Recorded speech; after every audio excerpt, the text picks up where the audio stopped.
Et salut à tous mes petits boulis, on se retrouve aujourd'hui pour une nouvelle vidéo.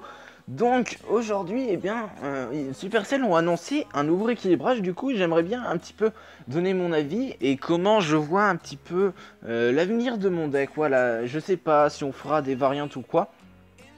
Mais bon, avant de parler de ça, voilà, le leader. Concernant le leader, la dernière fois on s'était arrêté à 5100 et là mon record est passé à 5100, mais je comprends pas, le leader c'est vraiment incompréhensible. Je ne sais pas si le matchmaking est fait en sorte que vous gagnez et ensuite vous gagnez, ou alors des fois il est fait en sorte que vous perdez, donc je comprends pas, voilà. J'ai pas fait de vidéo rush, je m'en excuse. J'étais monté à 5800 et j'étais trop gourmand, voilà, j'étais trop gourmand, j'ai voulu monter vraiment dans le top du top.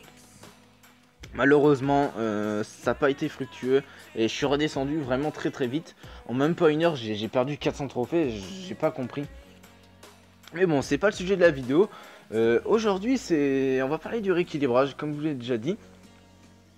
Donc, je vais pas forcément énoncer chaque buff et chaque nerf en détail. Je vais plutôt parler un petit peu des cartes qui vont m'arranger ou pas dans l'avenir de mon deck. Du coup, premièrement, on a le prince ténébreux. Du coup, j'espérais vraiment un nerf du bouclier. Et là, c'est le cas. Voilà, il prend un moins 25% dans les points de vie du bouclier. Donc, il faut savoir que la méga gargouille, la Valkyrie et Bullis, que 3 cartes de mon deck fondamentales, qui doivent mettre deux coups, voilà, pour enlever ce fameux bouclier au prince ténébreux. Donc là, j'ai pas forcément fait de calcul, mais je pense vraiment qu'ils auront besoin que dorénavant que d'un seul coup pour enlever ce bouclier. Donc ensuite on a le gobelin à lance qui prend un léger nerf pour moi, mais j'espère vraiment qu'il sera moins joué dans l'arène et qui augmentera le ratio du cimetière dans le leader en fait. J'espère vraiment que le cimetière sera plus jouable avec le nerf de ce gobelin à lance, donc, qui était vraiment très embêtant, qui contrait vraiment pas mal le cimetière, qui était compliqué à savoir si on devait gel ou pas. Voilà, c'était vraiment très embêtant et là il prend un nerf, donc c'est un bon point. Ensuite, encore un bon point, on a la foudre. Donc la foudre qui prend, elle, un buff. Donc ça va limiter encore une carte que je redoute pas mal, c'est-à-dire l'extracteur d'élixir. Comme vous le savez déjà, la foudre one shot en fait la pompe. Donc la pompe qui sera encore moins jouée, même si elle était déjà pas trop jouée. Donc c'est une bonne chose, hein. Moi je galère vraiment à aller chercher les pompes. Donc voilà, encore un bon point. Après, voilà, l'esprit de glace et la tornade. Ces deux cartes, ils sont quand même vraiment beaucoup nerfs. Et ça m'embête un peu. Vous vous demandez souvent pourquoi, mais tout simplement parce que en général, c'est des cartes qui jouent avec des decks cochons. Donc les decks cochons 2.6 ou alors les decks bourreau tornade qu'on voit pas mal en laner. Donc ça m'embête un petit peu. Donc deux cartes de ces decks là qui sont nerfs. Donc il faut savoir que c'est un match-up finalement assez aisé pour moi. Voilà.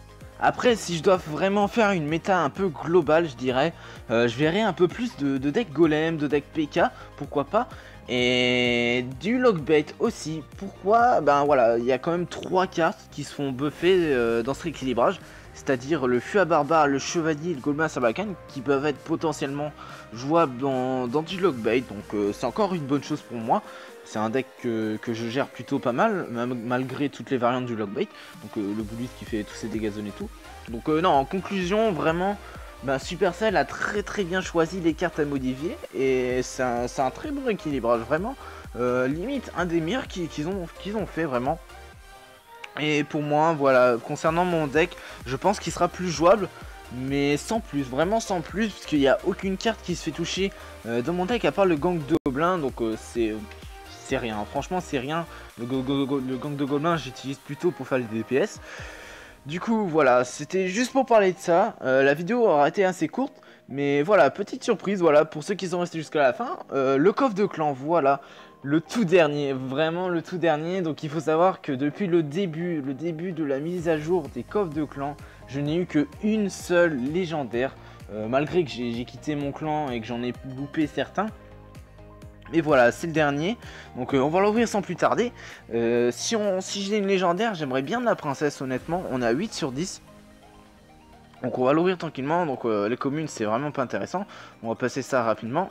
Donc j'ai loupé. On a On a eu du Gobelin Sarbacane, donc pourquoi pas. C'est une très bonne carte avec le buff qu'il va prendre. Je pense que ça limite, ça peut être joué dans du cimetière gel en mode agressif.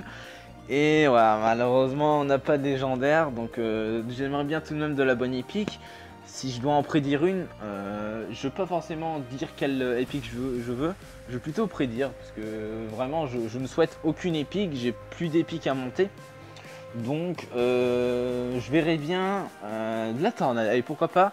Non, c'est de l'armée de squelettes, juste deux, ouais, juste deux épiques. Ah oui, ils sont vraiment radins en fait dans les coffres de clan, hein. C'est plutôt une bonne chose qu'ils disparaissent. Ah ouais, donc là il a complètement disparu, ah ouais, on voit même plus dans le prochain. Donc ok, on a encore quelques récompenses à aller prendre. Donc j'espère que la vidéo vous a plu. N'hésitez pas à mettre un pouce bleu, ça fait super plaisir. Et abonnez-vous si c'est pas déjà fait. Au passage, voilà, on est quasiment à 1000 abonnés. Donc je ne sais pas encore quoi faire comme concept pour les 1000 abonnés. Donc à vous de me proposer en commentaire, je ne sais pas du tout quoi faire. Donc j'espère que la vidéo vous a plu. Moi je vais rusher tout de suite après le leader pour vous faire des vidéos rush. Donc la prochaine vidéo ça sera sûrement une vidéo rush. Moi je vous dis à la prochaine pour une nouvelle vidéo. Salut salut!